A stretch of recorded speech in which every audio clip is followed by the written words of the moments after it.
হযরত মুসা আলাইহিস সালামের জামানার মধ্যে বনী ইসরাইলের মাঝখানে এমন একটি গজব নাজিল হয়ে গেল যে সেই এলাকার মধ্যে কোনো বৃষ্টি নাই, কোনো পানি নাই। অনেক দিন হয়ে যায় কোনো বৃষ্টি নেই, আকাশের দিকে এক ফোঁটা বৃষ্টি বর্ষণ হয় না। এর কারণেই বনী ইসরাইলের সমস্ত লোক হতাশার মধ্যে পড়ে গেল, কারণ বৃষ্টি নাই। বৃষ্টি না থাকার কারণে যত ফসল আছে সমস্ত ফসলগুলি পুরে ছাই হয়ে গেতেছে, নদী নালা সমস্ত কিছু শুকিয়ে যাওয়া শুরু হয়ে গেল। তখন এলাকাবাসী চিন্তার মধ্যে পড়ে গেল। তখন সমস্ত এলাকাবাসী একজোট হয়ে মুসা আলাইহিস সালামের দরবারের মধ্যে আসলো। মুসা আলাইহিস সালামের দরবারে এসে তখন বলল যে, হে আল্লাহর রাসূল, আমাদের এলাকার মধ্যে অনেক দিন হয়ে যায় কোনো বৃষ্টি বর্ষণ হয় না। আপনি আল্লাহ রাব্বুল আলামিনের কাছে, আপনি সমস্ত এলাকাবাসীদেরকে নিয়ে আল্লাহ রাব্বুল আলামিনের কাছে আপনি দোয়া করেন যাতে আমাদের এলাকার মধ্যে কি হয়, বৃষ্টি বর্ষণ হয়। আল্লাহ রাব্বুল আলামিন যাতে আমাদের এই এলাকার মধ্যে বৃষ্টি নাজিল করে দেয়। তখন হযরত মুসা আলাইহিস সালাম সমস্ত এলাকাবাসীদেরকে নিয়ে কি করলেন, ওই সমস্ত এলাকাবাসীদেরকে নিয়ে একটা মজলিসের মধ্যে একজোট হয়ে আল্লাহ রাব্বুল আলামিনের কাছে ইস্তিগফার দুরূদ শরীফ পড়ে আল্লাহ রাব্বুল আলামিনের কাছে হাত তোলার পরে দোয়া করলেন। দোয়া করার পর আল্লাহ রাব্বুল আলামিন সাথে সাথে ওহী নাজিল করে দিল।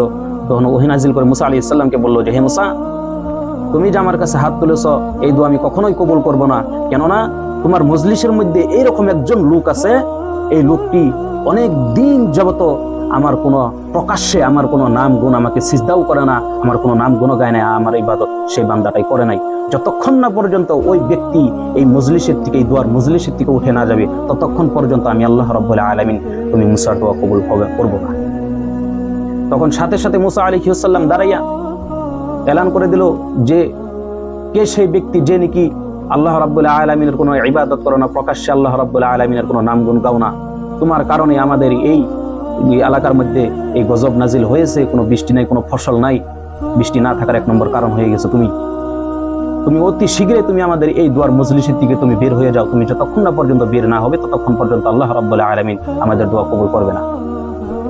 তখন ওই লোকটির মনে জানা দিল যে সেই লোকটা আমিতি।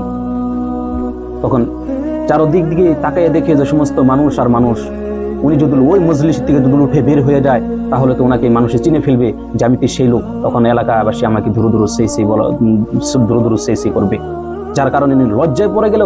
লজ্জায় পড়ে যাওয়ার পর উনি ওই মজলিসের মধ্যে বসেই মাথা নিচা করে চোখের পানি ছেড়ে দিয়ে আল্লাহর দরবারে কাকুতি মিনতি করে আল্লাহ রাব্বুল আলামিনের দরবারে উনি তওবা করলো, দোয়া করলো। আল্লাহ রাব্বুল আলামিন সাথে সাথে ওনার তওবা, ওনার দোয়া কবুল করে নিল। সুবহানাল্লাহ।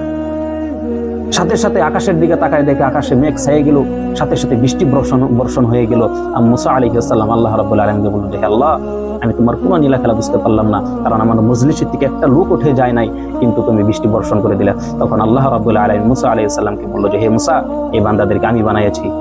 এই বান্দা যদি উহুদ পাহাড় সমতুল্য যদি গুনাহ করে যদি একবার যদি চোখের পানি ফেলে যদি আমার কাছে তওবা করে, আমি আল্লাহ রাব্বুল আলামিন এত দয়াবান, সাথে সাথে আমি তওবা কবুল করে নিব, আমি ওনার সমস্ত গুনাহগুলো মাফ করে দেব। সুবহানাল্লাহ।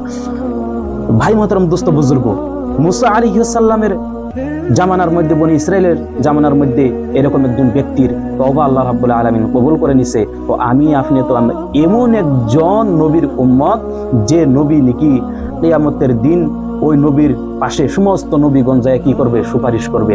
আমরা সেই নবীর উম্মত, আখিরি নবীর উম্মত, যে নবীর উম্মত হওয়ার জন্য সমস্ত নবীরা কি করতো, দাবি করেছিল যে আমাদেরকে আখিরি নবীর উম্মত বানাও। আজকে আমরা সেই নবীর উম্মত। আজকে আমরা কত বড় বড় গুনাহ করে ফেলতেছি, তারপরে তওবা করতেছি না। ভাই মাতরম, দোস্ত বুজুর্গ, আমার যুবক ভাইয়েরা, আমরা যতই গুনাহ করি না কেন, আমরা যদি পাহাড় সমতুল্য যদি গুনাহ করি, আমরা যদি রাতের গভীরে যদি বাড়িতে যদি রুমের মধ্যে ছিটকা লাগিয়ে যদি আমরা জায়নামাজটা বিছিয়ে ওযু করে 2 রাকাত যদি আমরা তাহাজ্জুদের নামাজ পড়ে আল্লাহর কাছে যদি আমরা যদি তওবা করে আমরা যদি চোখের পানি যদি ফেলে দেই, আল্লাহ রাব্বুল আলামিন নিশ্চয়ই আমাকে আপনাকে মাফ করে দিবে। আমার তওবা, আপনার তওবা কবুল করে নিবে। আল্লাহ এত বড় দয়াবান।